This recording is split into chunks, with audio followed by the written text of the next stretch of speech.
All the gents there swabbling around where to spend the next 50 pence. After some 30-40 minutes I could hear this nervous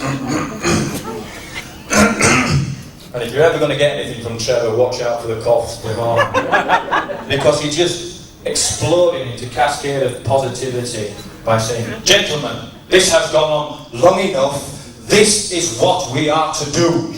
And in the next 5 minutes he killed a 4-hour meeting, cleared everything. He's the most positive man I have ever met.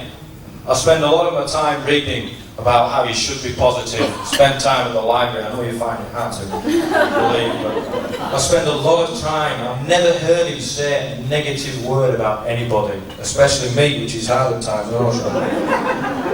He's a definite man of position and standing. I remember when Northern first became the Bulls a few years ago, and treason was spoken of. How can anybody ever change such a great name?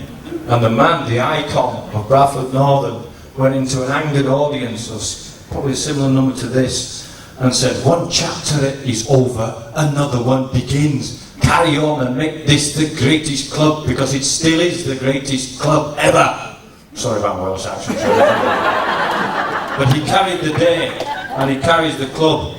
The Players, Ex-Players Association are now known as the Northern and Bulls Ex-Players Association. Nobody's bothered. People are going on with the business, down to this man here, a visionary, believe me. He's a man of enthusiasm and energy, more than anything. He approached me 3 months ago and said, "Brian, I am going to raise £1,000 for chaos." He's not anarchy, we're talking about here. It was a Catholic Housing Association charity, am I right, Trevor? He says, "And the way we are going to raise this money is by getting some money off the players. That is your job." He subsequently knocked on many of the door more than ours. The players contributed with a compulsory donation. This is the enthusiasm and the energy the man gives to everybody. He's a man of outstanding integrity, believe me. And it's refreshing to know that in a world of increasing technology, confusion, intrigue, deceit, the internet, it's refreshing to see the opinion of a man that still knows that 2 and 2 makes 4. Brilliant. And I suppose I feel his greatest trait, he would feel this, is as a Christian. Well, Trevor, I'm sorry, I've got to expose you. Father Cronin, and this may become as a shock for yourself to hear this, but I have here a copy of the South Wales Argos, dated Saturday, September the 17th, 1938. You told me you were an honest man, Trevor. You told me you were an honest man. The headlines read in the sports section, "Foster refuses to go north." Rugby league agents are again active in Monmouthshire and South Wales, and Trevor Foster, the Newport forward, has been approached by Bradford Northern and Wigan. It's Wigan, right, Trevor? As well. You believe that, would you? Foster, however, has turned down their offers, and he has told the South Wales Argos reporter that he has no intention of turning professional. It gets better, it gets better. The South Wales Argus, 2 days later, September the 19th, 1938. Foster signs for Bradford. Biggest fee ever paid by a Welsh forward, you hypocrite.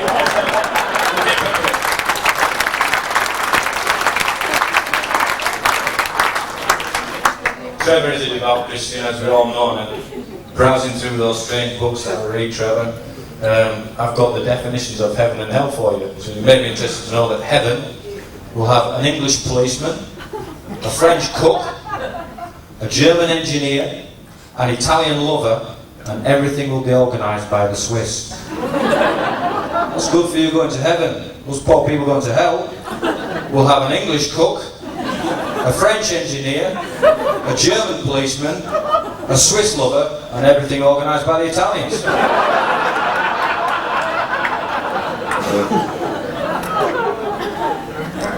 Que Sera Sera is a lovely song, but I promise you it's a lousy philosophy. I know many of the people in this room, and I know that they've achieved what they've achieved, and it hasn't been by meeting life, it is just a shrug of the shoulder.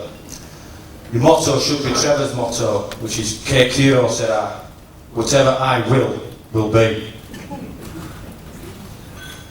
Police Boys Club, where it all started for myself, thanks to Trevor, is where it all began for me, and my relationship with Trevor, which still has a long time to run, I'm sure. But I'm not the only young person that Trevor has helped over the years. And Rob Powell, the director of the club, he has to tell me because it was a police boys club to me. What is it?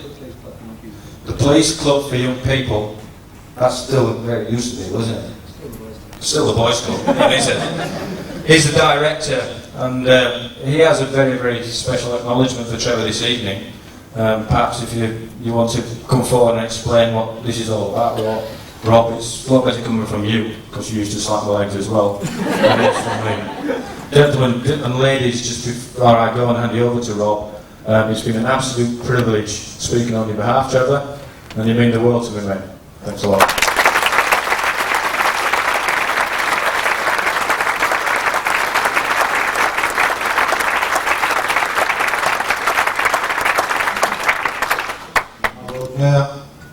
Ladies and gentlemen, it gives me great pleasure to present the Gold Award, which is given in recognition for more than 30 years voluntary service to NABC clubs for young people, and it's signed with their grateful thanks by His Royal Highness Richard, Duke of Gloucester, Ward Inchira, who's chairman, and Connie Groves, the national director. Trevor, it gives me great pleasure to give you this to you.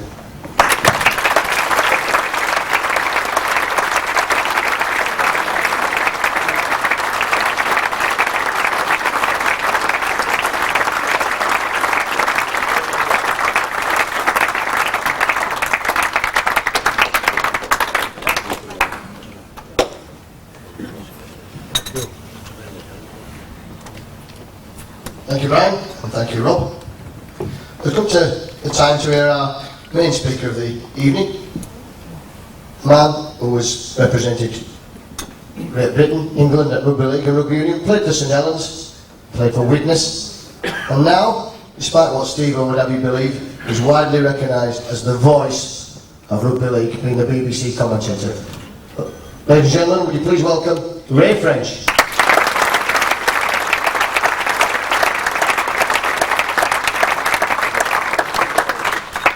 60 years, Trevor. Makes my 7 and Saint 4 and Widnes seem absolutely insignificant. But ladies, gentlemen, I was the only captain in the history of the Widnes Club to win bugger all.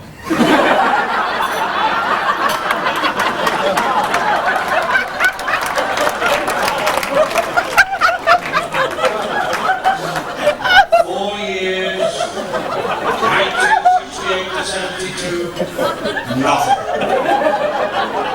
Not a Lancashire Cup, not a Regal Trophy, not a Championship, not a Challenge Cup, not even a pre-season Charity Shield. Nothing. We lost 13 matches. Can you imagine the situation? Any kids you supporters in? Can you imagine?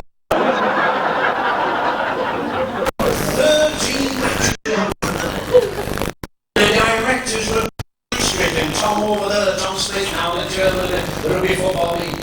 Panic stricken. I remember Tom every Tuesday and Thursday night. He got that bonus to get that win. Another 50p here. Another 50p there. And by that 13th match, we were on the biggest single bonus ever offered in the history of the Widnes Club. £13 tension. The directors were panic-stricken. We met outside the ground, Norton Park, 10 o'clock. We're coming across to play at Leeds, actually, at Headingley. Tom's out there, wallet in hand, £13, 10 shillings. Oh my God, we'll have to sell the tea and all. We're going across the Pennines, 2 substitutes, 27 running. We're going through the gates there, the Alsharman gates there at Headingley, 15 times 13. They were desperate. 5 minutes from time, we were losing 6-5. I got the ball on the Leeds 20-metre line and made my one and only break in a 4-year career. Streaked for the corner, drew the full-back, Fournette, floated a beautiful pass out to our wingman, Johnny Gaden. He caught it, put it down in the corner, try. Our own directors stood up and shouted forward pass.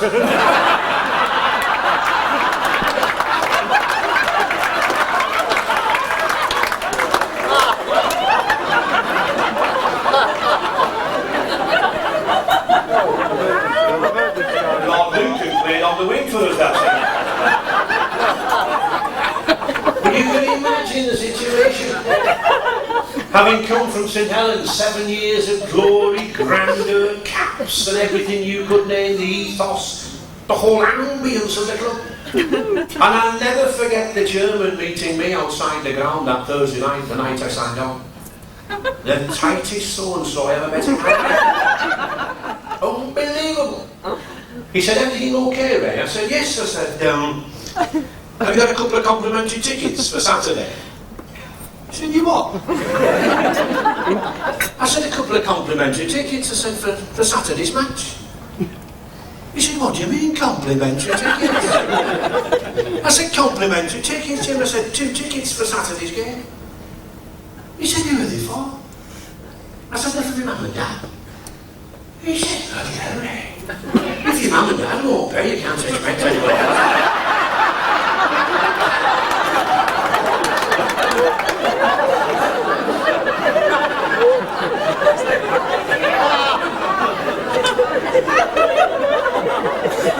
You can sense the situation. You can sense the situation. And apologies later if I carry on. But I'll never forget the very, very harsh winter. We mentioned it earlier on, that 1964, when Bradford were in such dire straits. Remember, there was no rugby played, there was no football played from about the beginning of, October, right through till the end of February. No soccer. It was the beginning, actually, of the football pool's panel system. Remember how they gave Bradford City 6 home defeats and sacked the rugby manager? He never got on the dugout and he got 6 matches. It was a terrible time, especially in Widnes. And Widnes at that time was the stonemasons just around the corner. And they were offering 2 gravestones for the price of 1. It was a special Christmas offer. 2 gravestones. Genuine. 2 gravestones for the price of 1 and free engraving. We're going across to play Oldham. We get past the stonemason, it's not the coach, it's not the coach. Having 2 of those gravestones. He jumped off the coach, he said, I want 2 of those gravestones. He said, certainly, Jim. Free engraving, he said, yes. He slapped the white stone down. Mary, wife of Jim, cold as hell. She went back the following week and had his done. Jim, husband of Mary, stiff at last.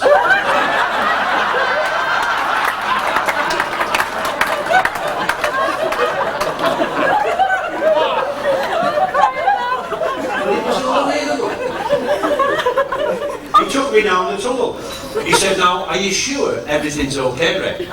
And actually, playing on the previous Saturday, I had a little bit of a hamstring trouble at the top here. I said, I'll tell you what, Jim, I said, I wouldn't mind a cortisone injection.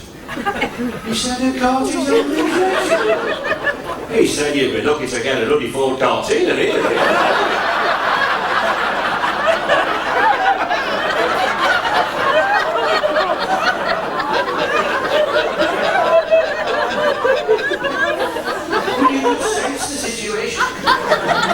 I walked down the tunnel. My little face popped out. introduce you, he said, to the coach. He said, the players call him Bob. He said, but the committee call him thrombosis. But if you go home tonight, ladies, and look up the meaning of the word thrombosis, it's a clot that wanders round and buggers up the system.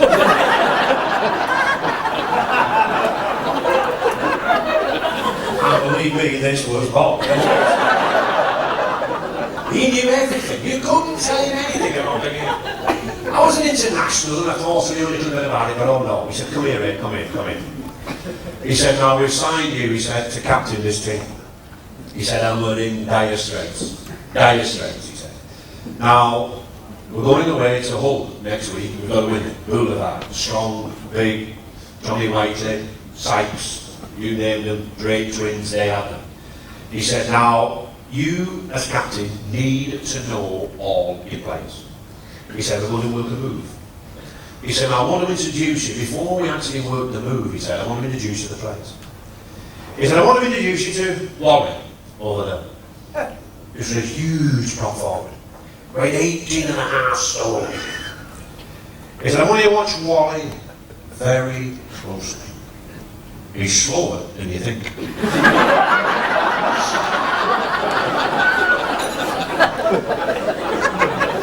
He said, when Wally moves, follow him. It'll be half time.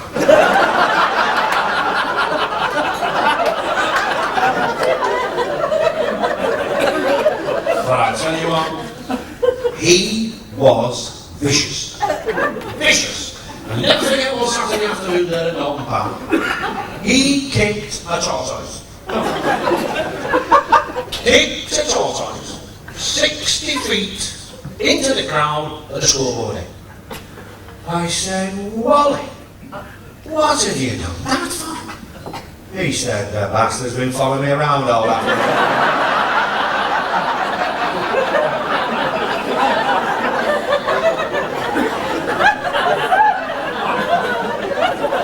He said, now that's Wally. He said, now I want to introduce you to the other prop. He said, Edgar, 6'8". In fact, he was a lifeguard on Runcorn Beach. Couldn't swim, but he couldn't halfway down Tartan.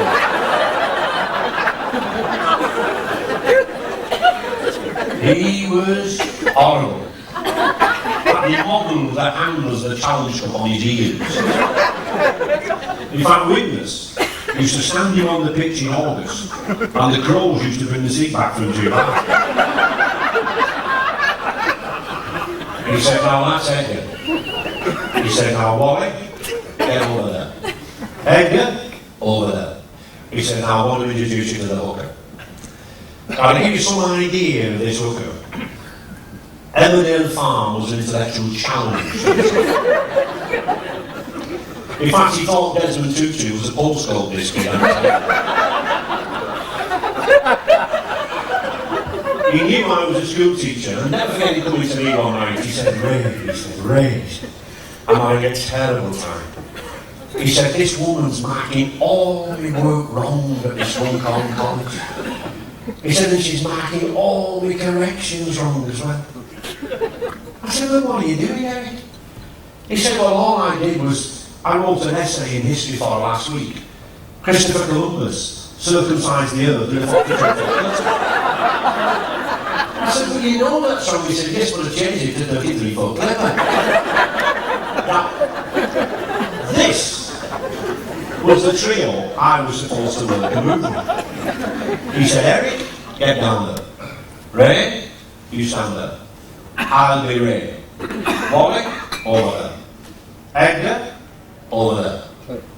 He said, now when Eric passes me this ball, Wally, if I call a word beginning with the letter P, he said, you, Wally, run like a bat out of hell, woof, across there, and I might give you the ball. Oh, he said, that's simple now, this one, he said. Oh, that's simple. You call a word beginning with P. He said, I run like a bat out of hell, woof across there, and you might give the ball. He said, correct. He said, now you, Edgar. He said, you, when I call a word beginning with the letter S, he said, you run like a bat out of hell. Woof across there, and I might give you the ball. Oh, he said, how simple, everybody said. Oh, that's pretty simple, he said. When you call a word beginning with S, I run like a bat out of hell, woof across there, and you might give me the ball. He said, correct. He said, Wally, P. Edgar, S. Eric, pass me that ball. He tapped the ball. He picked it up. He passed it to me. I passed it to Bob. He caught it. He leaned back. And he shouted. Psychology.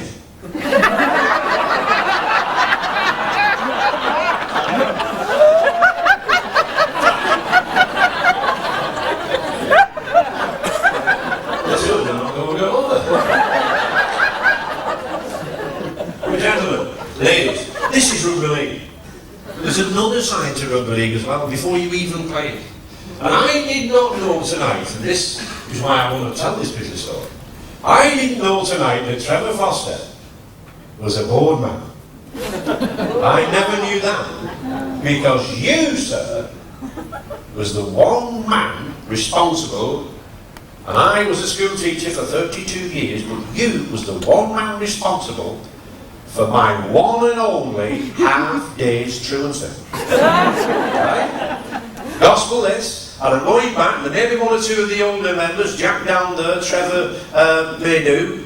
If I mention a date of the 15th of March, 1950. The 15th of March, 1950.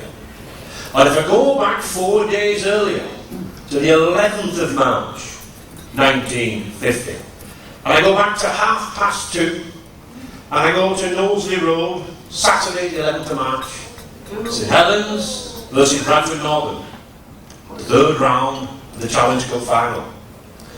I was a 10-year-old, red and white bob cap, red and white scarf, red and white rosette, one of those big wooden rattles, you ever remember those I used to make? One hell of a din. And we drew, nil apiece, after 80 minutes, nil apiece. And on Wednesday the 15th was the replay at Oslo. March 1950. And in St Helens, just showing how important rugby was then, the Education Authority actually allowed head teachers to give children a half day off in order to go to Oslo. But it was at the head teacher's dispensation. And my bloody headmistress wasn't there as well. At Knowsley Road Junior School, we had to stay in there. And my dad, who was a loose forward in his own time, just an amateur player in St Helens, he said, don't worry, you're going. I want you to see, it's gospel, I want you to see this man Trevor Foster. If you want to play rugby, you want to see this man Trevor Foster, and you're going on Wednesday. Your mother said, you are not going on Wednesday. I don't give a damn who the hell's Trevor Foster. You are going to school. Tuesday morning, my dad said, you are going. Tuesday night, my mum said, you are not going. Wednesday, my grandma said I could go. So I had to go. Double-decker buses, 12,000 actually, I looked it up before I came tonight. 12,000 from St Helens came here, we thought we were in with a chance.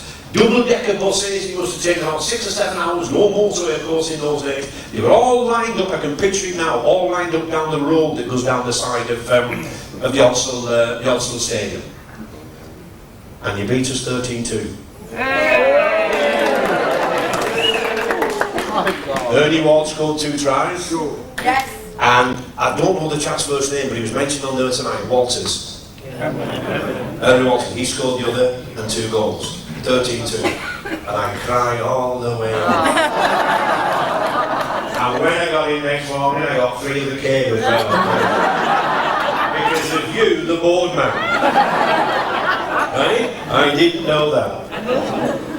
But ladies, gentlemen, again, when Simon asked if I would say a few words, first of all, I looked at Trevor's career. And there's no need to go through that career. It speaks for itself. From that 1938 date, that significant date when he left South Wales, and what a trek that must have been, and what a nervous trek that must have been to come out of the security of that South Wales home to come up here to this northern city. You know, it was almost like us going abroad in the 50s and the early 60s. You know, tremendous character to do that.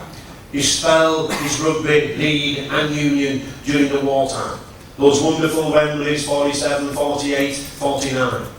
428 appearances for Bradford, and significantly, at a time when forwards were not expected to score tries, at a time when forwards did the donkey work, 128 tries, one in almost every 3 appearances. That was a phenomenal feat in those 40s and those 50s.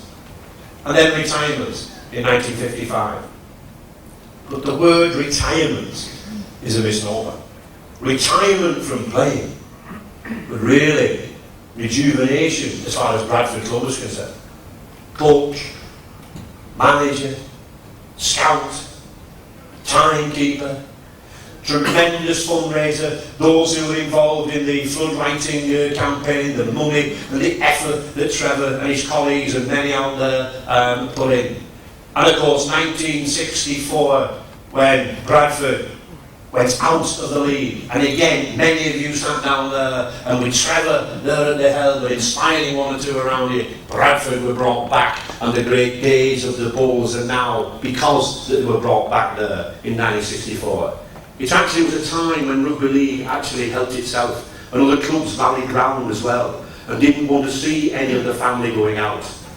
And it's to Trevor's credit that Bradford never in fact went out. President of the Bradford Supporters Association, President of the Welsh Past Players Association, Chairman of the Bradford Past Players Association, and still, and I'll give you apologies because I know you're presenting prizes on Monday night, still on our committee of the British Lions Association, 52 years after that first trek on that indomitable aircraft carrier across to Australia in glory and a test triumph. And can I just point out as well tonight, not only Trevor here tonight from that 1946 indomitable, but down the far side there, 2 all-time greats of the game, Martin Ryan, the former Wigan fullback, and Joe Egan, the former Wigan skipper, who also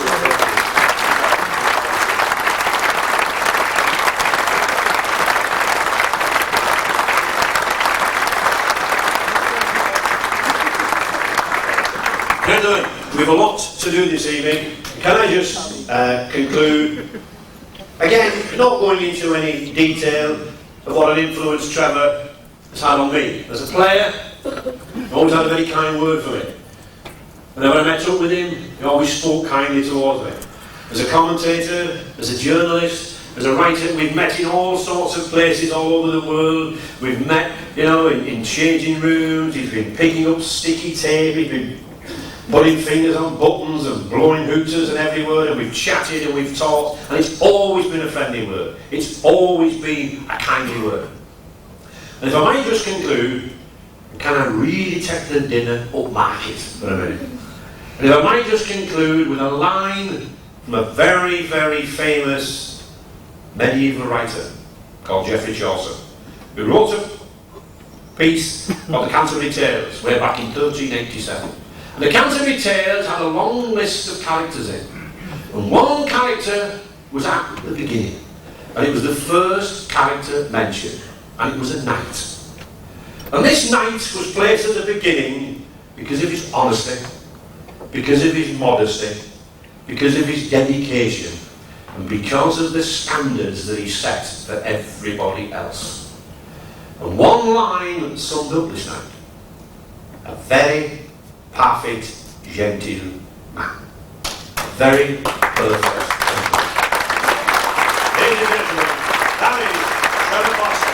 The real family and coach, Trevor Foster, a very perfect gentleman. 60 years, Trevor Foster. Thank you very much, everyone. Can I firstly say what an honour it has been invited here tonight to celebrate Trevor's 60 years of service and help to reflect on his long and varied and rewarding career. I would like to say a few words about Trevor's unfailing help to local charities and the high esteem in which they clearly hold him. Trevor, as many of you will know, gives much of his free time to help those less fortunate than ourselves. He helps the Whipsey Council Research Support Group and has lent his considerable weight to work. Once again, his trademark, zeal, has helped to organise many successful fundraising events. Trevor has seemingly inexhaustible ability to generate real enthusiasm and foster, if let's excuse the pun, a true sense of team spirit. A sporting acquisition which has never left him and for which countless local charities have every reason to be grateful. Trevor, I am delighted to have been able to join you tonight on this very special occasion. You are an example to us all. The world will much be poorer if it lacked people of your calibre, embodying, as you do, grit, determination and a selfless desire to assist others. I hope you had a wonderful evening with all your many friends and colleagues around you. I would like to personally propose this toast to Trevor Foster, my friend, I'm sure a friend of everybody here tonight. Trevor, I do that. Lovely.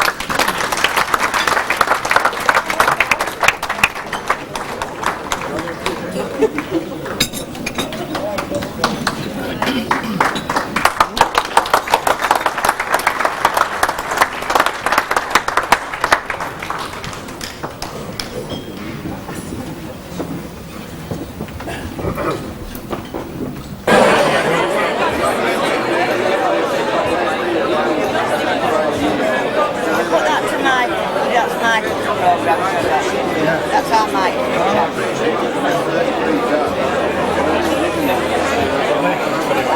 Thank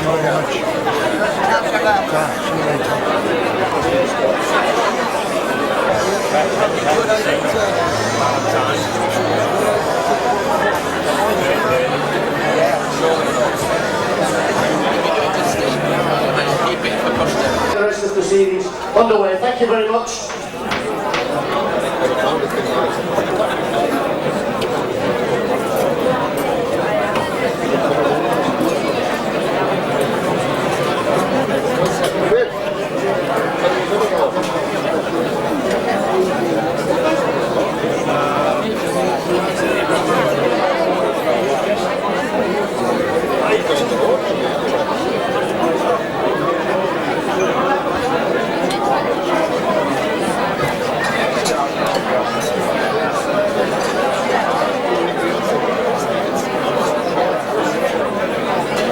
Thank you very much, ladies and gentlemen. I trust you've all enjoyed the proceedings so far.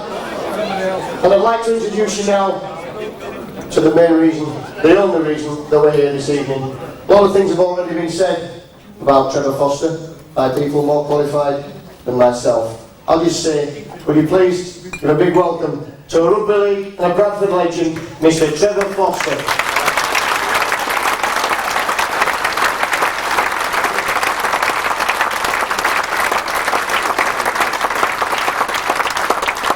Ladies and gentlemen, I am the happiest man in the world.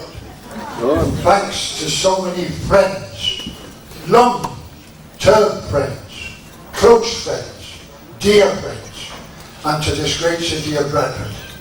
I am highly privileged to be the guest of honour on this fabulous occasion. And I am delighted that the ladies are amongst us.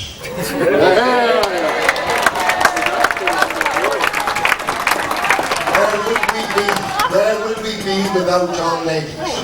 So, fasten your seatbelts, put the kettle on. I'm not here to give a speech, I'm here just to have a chat. And I would rather be walking around with you all than sit here. But organisation is organisation, I've been told I have to stop here. I would like, first and foremost, to thank our great chairman, an inspiration to this city and to our club, Mr. Chris Casey, for what he has done.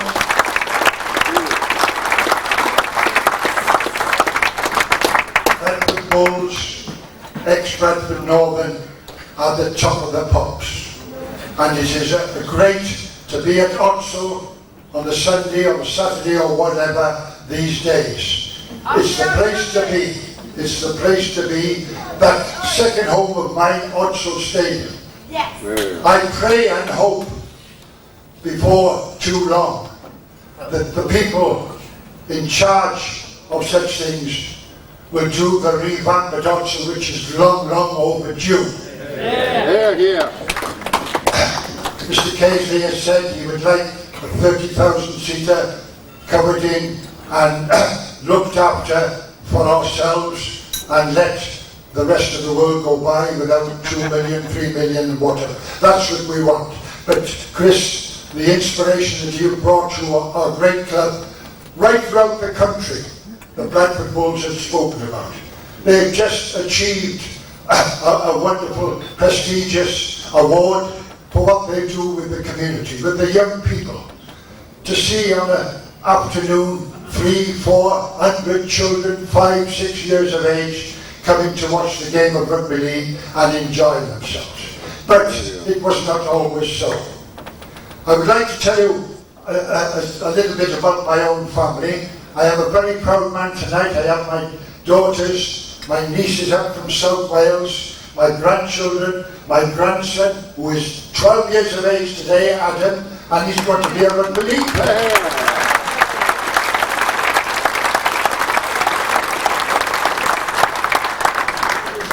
Another little story of my life at home in Wales. My dad was 24 years in the Welsh Regiment, a full-time soldier, and he fought in the Boer War. He was awarded the DCM and was mentioned in dispatches. My dad was very, very active in his younger days, and unfortunately through an accident lost his sight. But every day when I came home from school, he would put his hand on my head to see how many inches I'd grown. He would lift me up and see had I put on weight and whatever. A great follower of my career. When I scored a try, I fell over the line in my first international at Odsel, 1940. Wales versus England.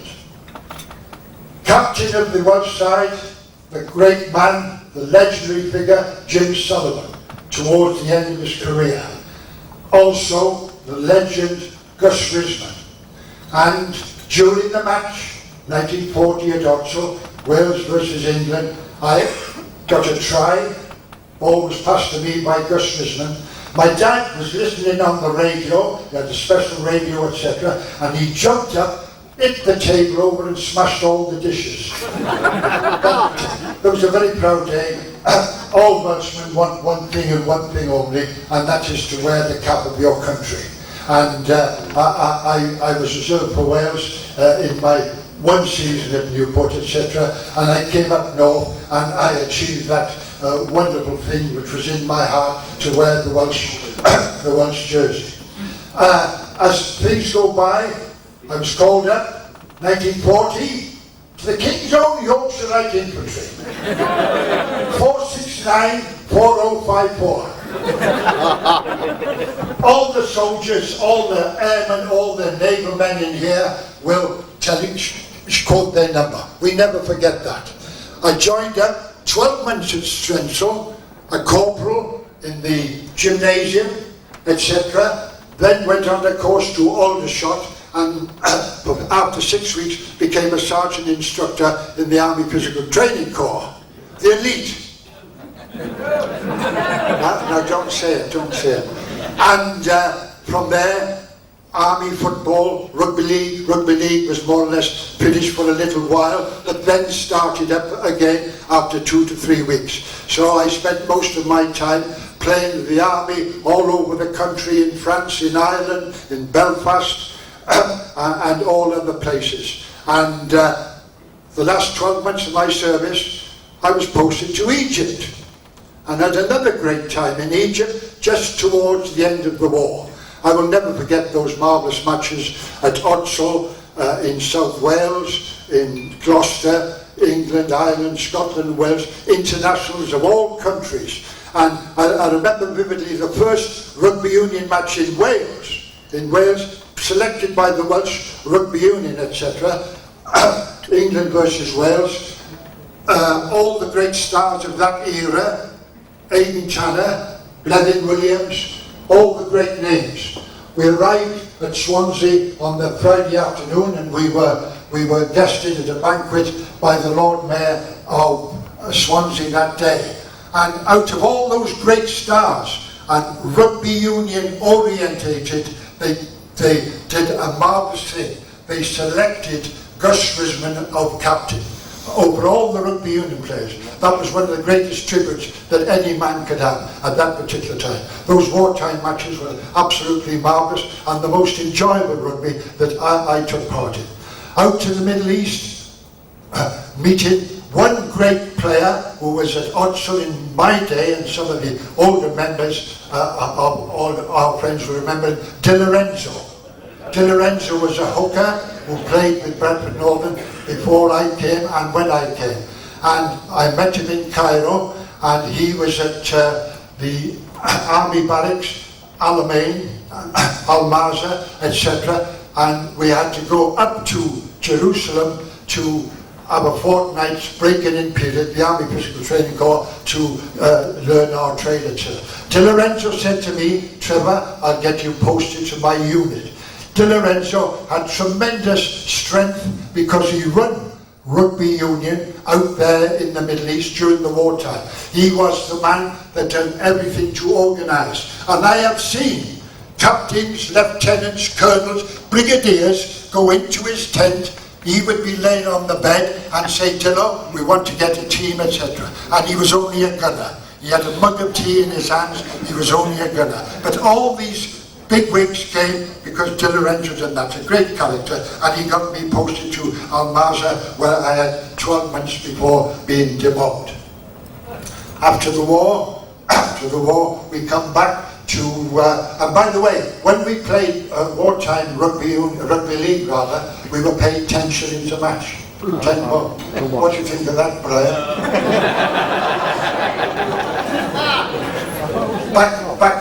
Back to my second home, Odsal Stadium. I was on the ground staff of the office staff for 10 to 12 years. The assembling of that wonderful team led by that great figure, Ernest Ward, and many, many more. And the start of the great days, the great crowds, etc., etc., and the 3 marvellous years that you know about, and the 10 years of wonderful success all through wonderful players, selected for a tour to Australia on an aircraft carrier. And you know how much it cost the rugby league to take that aircraft carrier to Australia from Plymouth, then across to New Zealand, come back Suez Canal, came back Panama Canal, a wonderful, wonderful trip. And it cost the rugby league £10 per player because we were signed on as potential immigrants.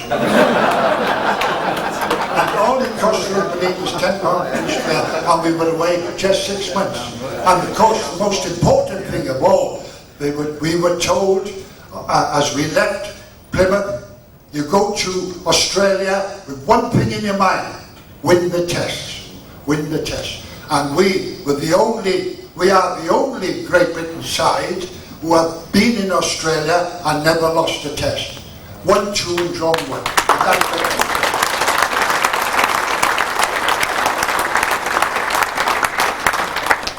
Across from Australia to New Zealand, a month in New Zealand with those lovely people who have quite an affinity with Bradford Northern, Bradford Bulls. New Zealand players have been a great part in the history of Bradford Northern. And who will ever forget that signing on, the greatest thing that happened in rugby league, and people sat there will agree with me. 5 players, Jack McLean, Yes! an all black, Yes! Bob Orrs, another wing,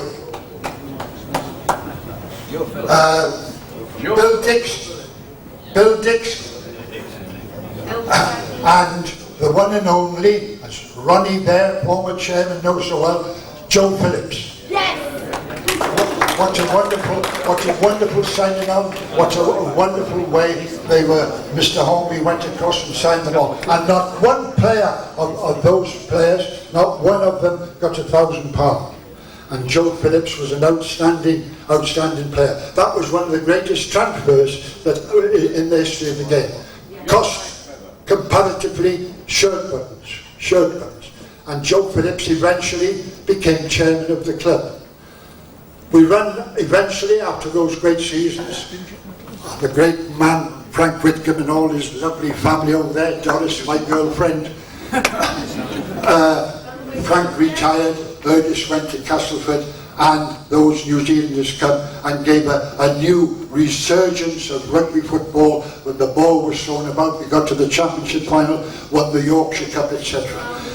Eventually times became bad for some reason or other. Gates were low and the club folded, etc.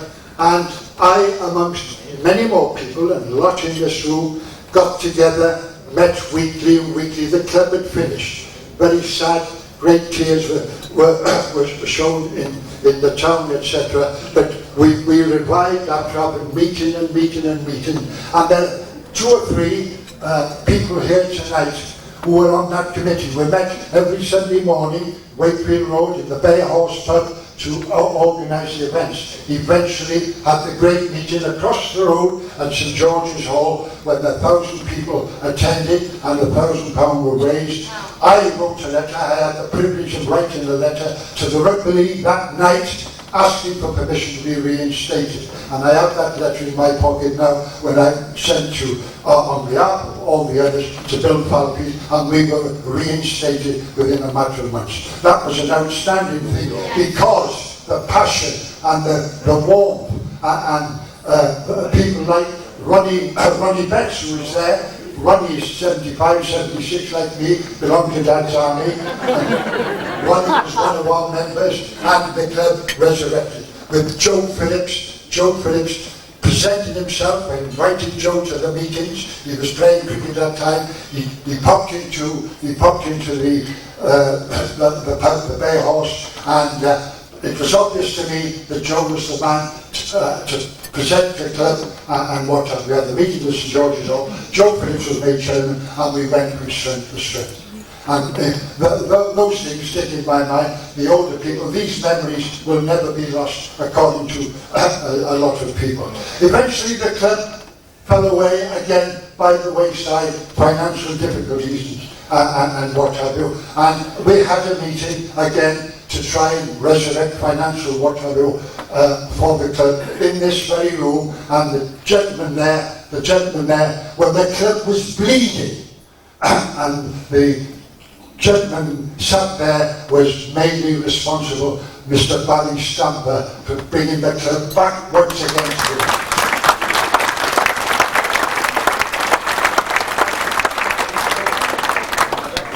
Another great friend that I must talk about, like myself, a life member, Jack Bauer. He sat there. A man never looked for the limelight. A wonderful follower throughout the years, chairman of the supporters club, secretary, money raising and whatever, and never looked for any influence whatever, never looked for any publicity. And Jack, we salute you tonight. From then onwards, my proud friend and co-timekeeper, Charlie Evage.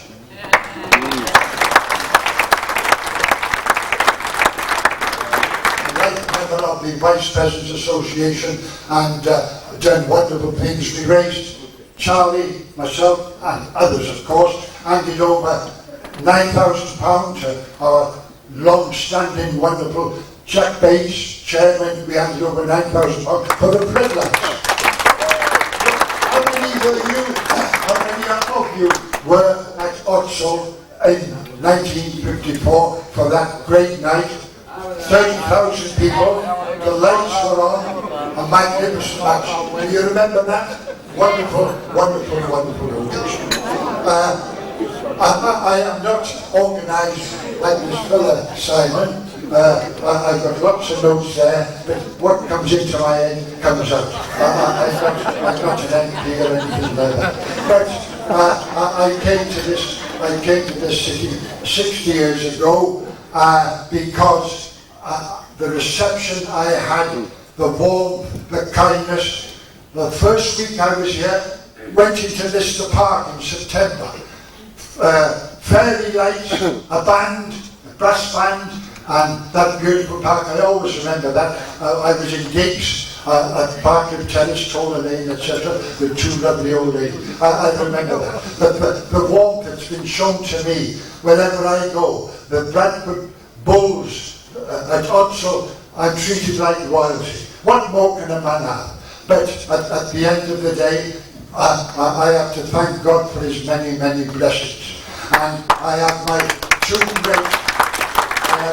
great colleagues there, Joe Egan and Martin Ryan, on the 1946 trip with me, and they found fit to travel and say, you know, hello Trevor, how are you doing? And in fact, Martin owes me a favour. And Joe owes me a favour that they borrowed in 1946. So I want an interest, you understand? Ladies and gentlemen, good friends, long friends, we have so much in common in so many walks of life.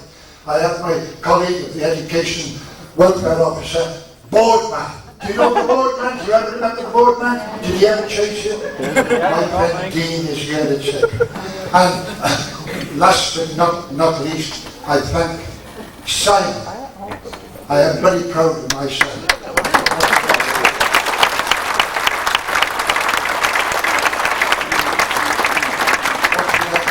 Has done to me in this fabulous, out of this world outfit. In fact, I feel like singing you a song, but I haven't got a good voice. But my daughters and my nieces up from Wales today, going back tomorrow, they may sing. Will you, Bridget?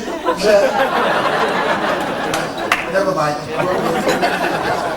At the end of the day, whatever happens for any service money tonight will go towards various charities.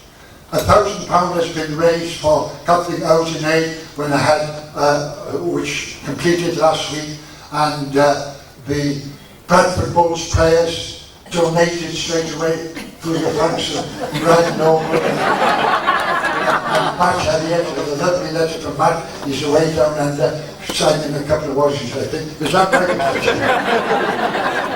And the charities I have in mind is the Cancer Support Centre at Daisy Hill, the Cancer Support Centre, the Lord Mayor's Fund, the Friends of BRI, which I'm on the committee, and Police Boys Club, whatever service it may be, it will all be done.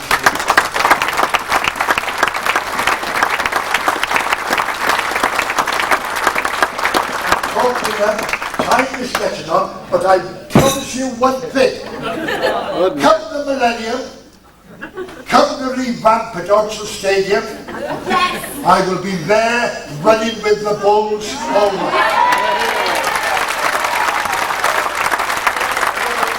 Please do stand in, Trevor Foster, magnificent man, magnificent sailor, and legend.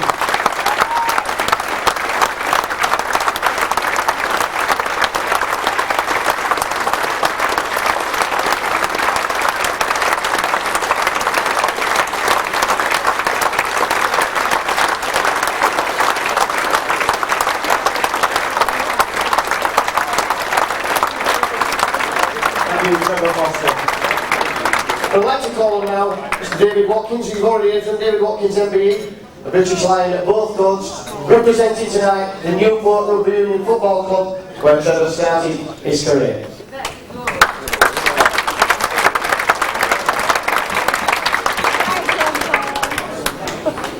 Trevor Foster, gentlemen, ladies and gentlemen.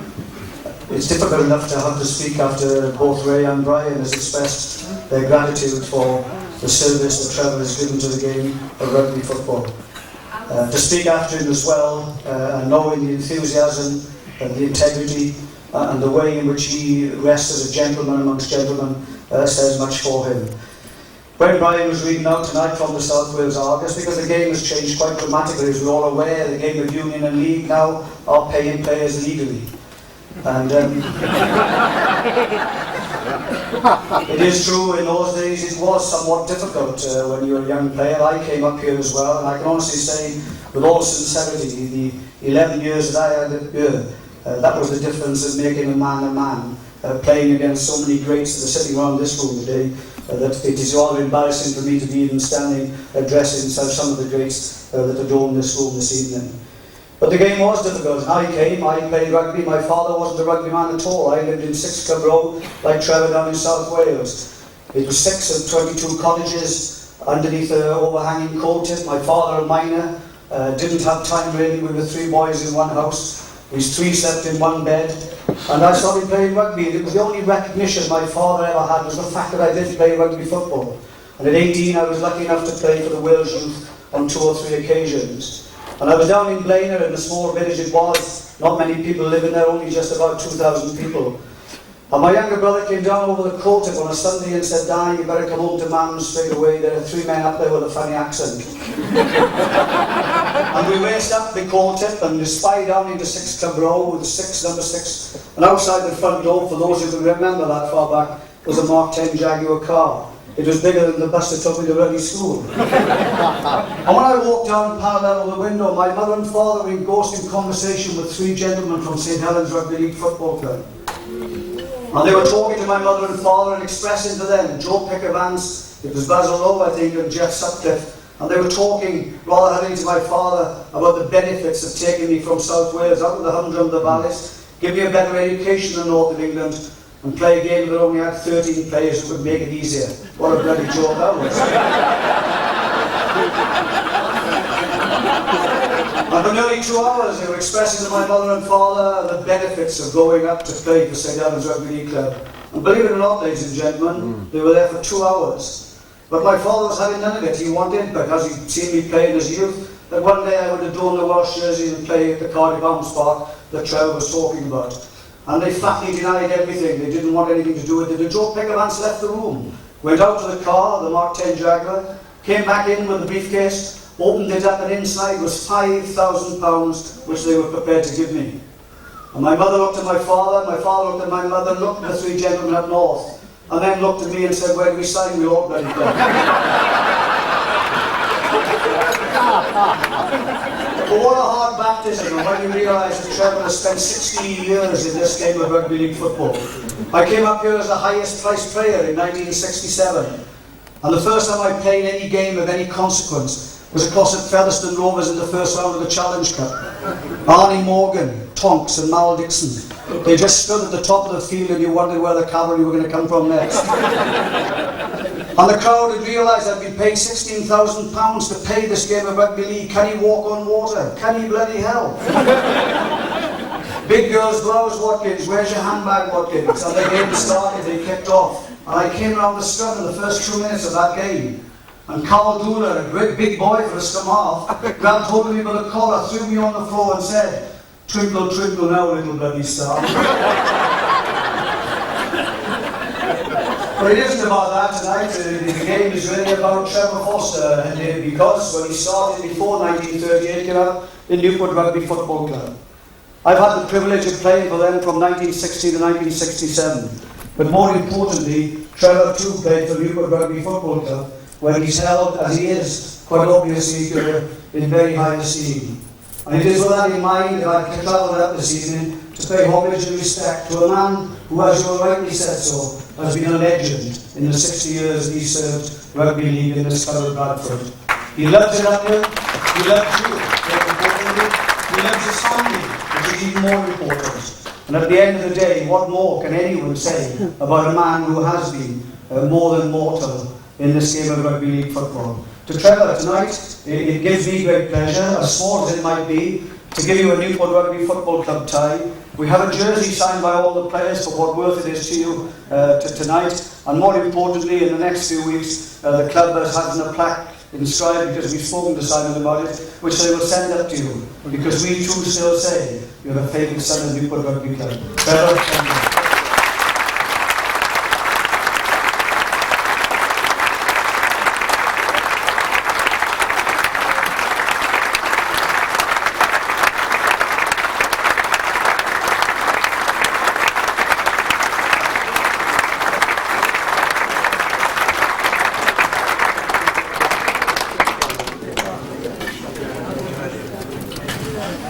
Trevor just has to tell anyone who wants autographs, they'll stop here all night till he's signed one. Thank you, David Watkins. And I'd like to call on Mr. Tom Smith, President of the Rugby Football League, to present Trevor with a memento of his 60 years in the game of rugby league.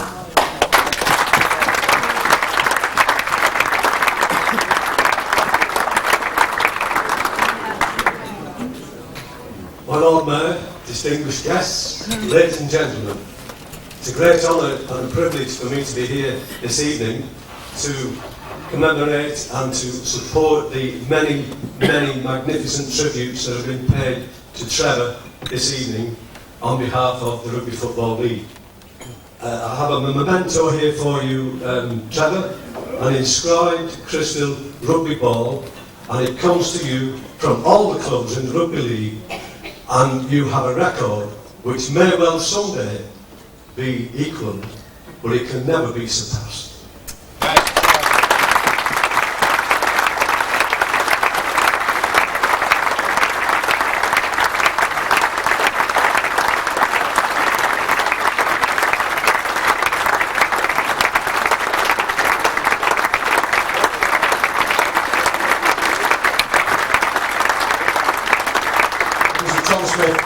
The President of the Rugby Football League. Let's call upon now Mr. Chris Casely, Chairman of Bradford Bulls, to present Trevor with an inscribed clock for his 60 years services. Trevor, I think I said it all before, but what else could you get? The best timekeeper in the game, but nice clock. With our best wishes and fondness presented to you. Thank you. The inscription on the clock there is unequal, unsurpassed. And I think that says a little bit about Trevor Foster this evening. We've one more presentation to Trevor this evening. As you know, Trevor has been the Bradford Bulls timekeeper for many years now. And the Rugby League timekeepers, we've got two in here tonight. Mr. Bill Watts of Leeds and Mr. Keith Ayton of Wigan. And the Rugby League timekeepers have subscribed together to have this little plaque made for Trevor this evening. And these two gentlemen will have their finger on the button on Saturday at Old Trafford. Bill Watts is the one in the white suit. I don't know who's got you ready tonight, but Keith Ayton from Wigan there. Trevor, if you would come here and meet your two colleagues.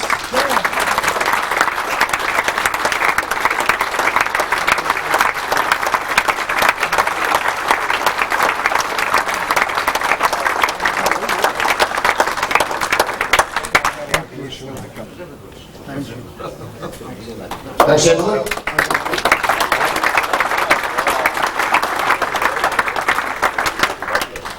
Thank you. Well, this evening has all been about Trevor, but Trevor wanted to make a special memento to present to someone else this evening. He's already spoken about it, but I'll let Trevor tell you about it now.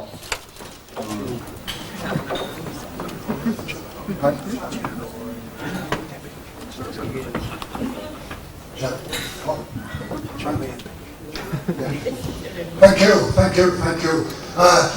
It is my pleasure now. I won't pick which one to get all my wonderful presents home.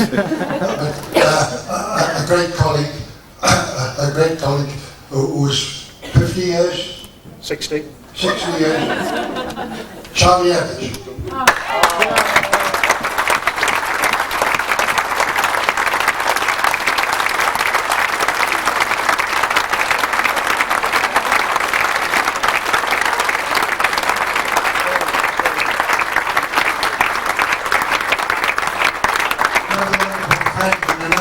wonderful stalwart to this great club of ours. Charlie, we give you this with the greatest of pleasure.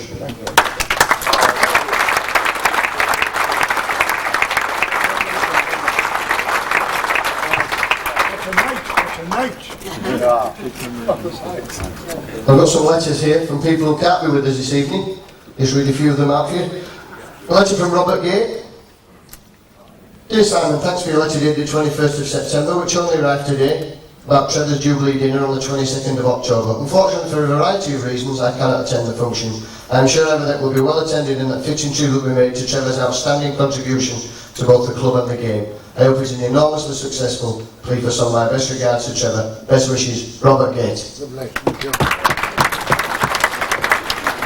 Dear Trevor, I must congratulate you on your marvellous achievement of 60 years with Bradford Northern and later Bradford Bulls. It must break all the records in rugby league circles. I do hope you have a wonderful evening, but due to long-standing booking for a late holiday, I regret I will not be able to be with you. Once again, let me say well done, and long may you continue to be our first gentleman of rugby league, from Barbara Sloan.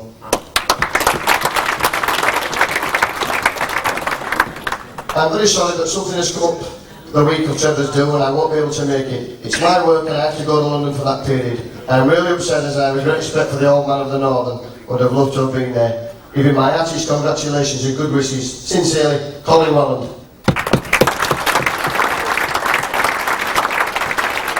Dear Trevor, may I firstly apologise for not being able to be present at such a memorable occasion to celebrate your Diamond Jubilee. But I pay the utmost tribute to a man who has brought everything to the game of rugby league spanning over 60 years. What a pleasure to know you, Trevor. Best wishes and good health. Ellery Hanley.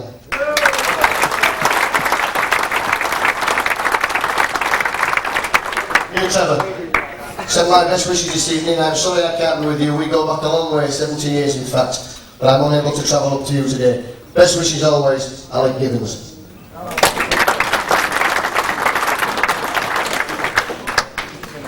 Congratulations on your 60 years in Bradford. Sorry we can't be with you in person. We will certainly be thinking of you on your very special evening. Enclose a small cheque for you to give to your charity.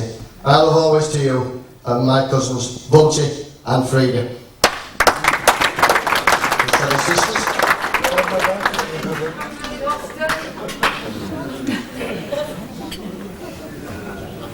We have a letter here for a message from Matthew Elliott, who sent his very best wishes and congratulations on the phone today from Australia, all the way from Sydney, Australia. Matthew says, good day mate, and have a great evening. You deserve every pleasure.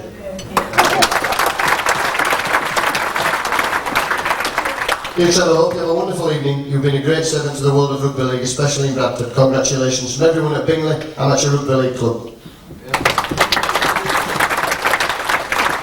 And I say, dear Trevor, congratulations, what a great effort. You will, I'm sure, remember the few weeks you and Joe Egan spent with my family in Sydney, Australia. Christ, Trevor, you two buggers eat everything in the house. I know you never drink, but hellfire you can't half eat. Sorry I can't be with you, but all the best for the evening. Mike Stevenson. We've almost come to the end of proceedings. It's just time to do the raffle. I'd like to get Trevor to draw the raffle for us this evening.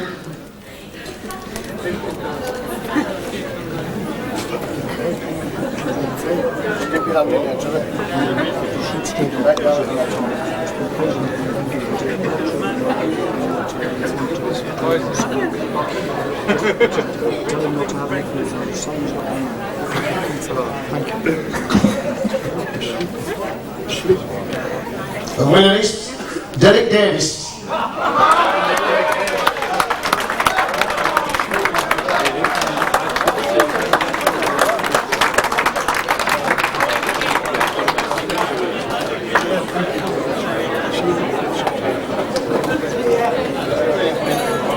All the money donated this evening for the raffle will be given to Trevor's chosen charities.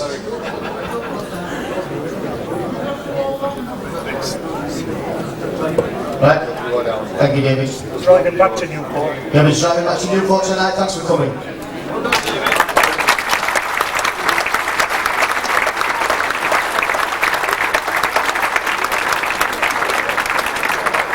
Well, ladies and gentlemen, trust you've had an absolutely fantastic evening this evening. It's all about Trevor Foster, 60 years, Diamond Jubilee, 1938 to 1998. And what better way than to close tonight with that well-known anthem that's always sung at Cardiff Arms Park or wherever Welshmen get together. Most of you will probably know it as Bread of Heaven. I think its full title, Guide Me, O Thou Great Redeemer.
Thank you, ladies and gentlemen. I'm conscious that the night is no longer young.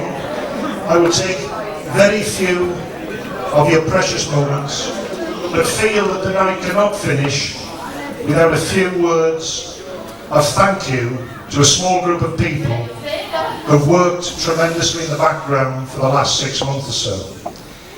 A sincere thank you first to the Bradford Bulls, to all the directors, the management, players, coaches and all the staff for their 100% commitment and support for tonight's event.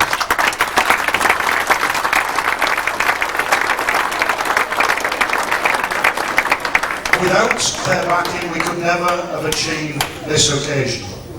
Especially a mention for Chris Paisley, for Gary Tasker, for Dave King, who put together the montage video footage, and certainly plays to our MC tonight, Stuart Duffy.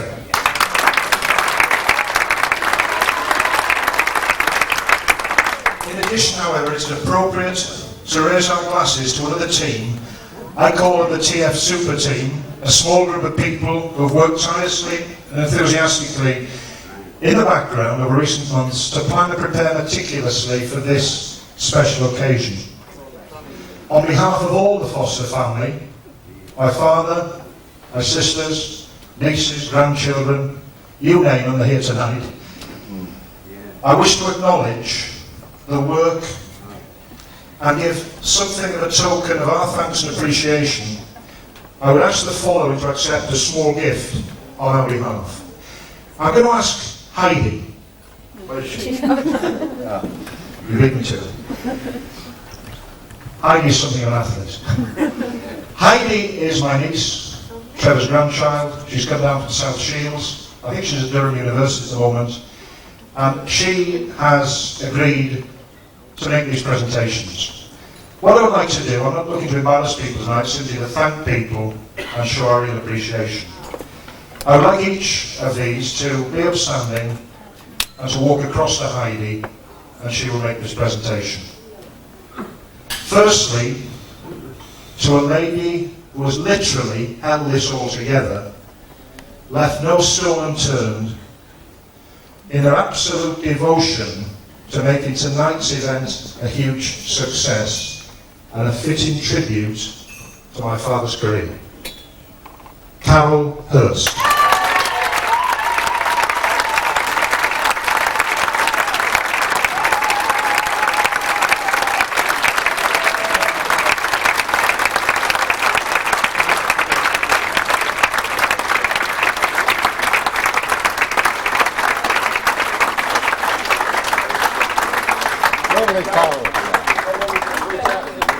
Yeah. Well done, Carol. Thank you.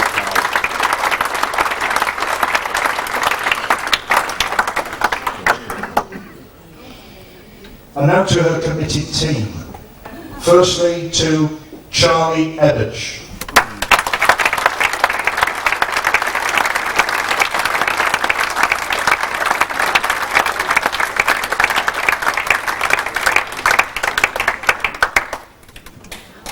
Next to Len Haley.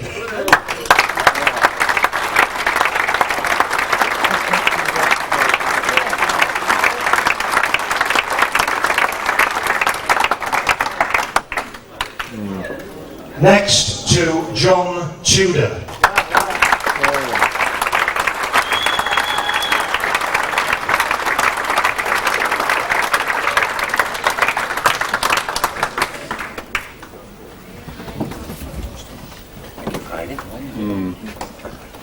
Next to Alan Lancaster.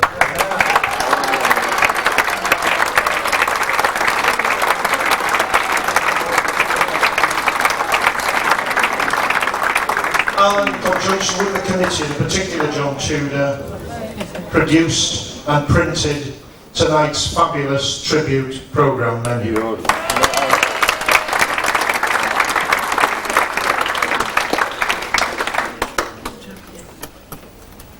And finally, no, not quite finally, but close to it, for her professional advice, encouragement and guidance along the planning route, we're indebted to Debbie Robinson.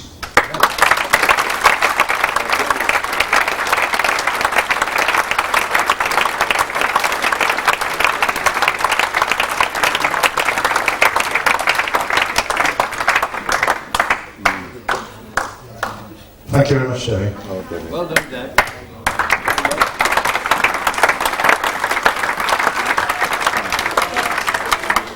There are a group of people here tonight, though, that I should also mention. I'm not certain of all their names, so I'm going to ask for their leader.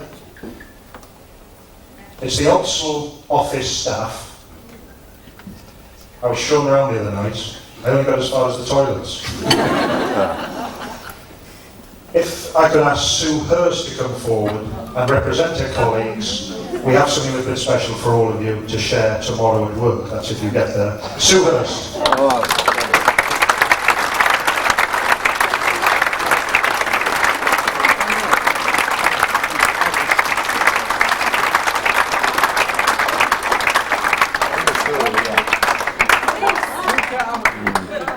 Thank you to all the office staff, all the backroom staff, who have really worked above and beyond the call of duty over the last 6, 7, 8 months to produce tonight's event. And finally, just to say, again on behalf of TF, thanks to all of you for coming tonight. We've thoroughly enjoyed it. It really has been what I would say a family occasion. Friends for friends. And as I started off with the grace, it's about the table of friendship. Can I wish you all a very safe journey home. Stick around if you wish for another half hour or so. The bars are open. Carry on talking and enjoy the night. Thank you very much.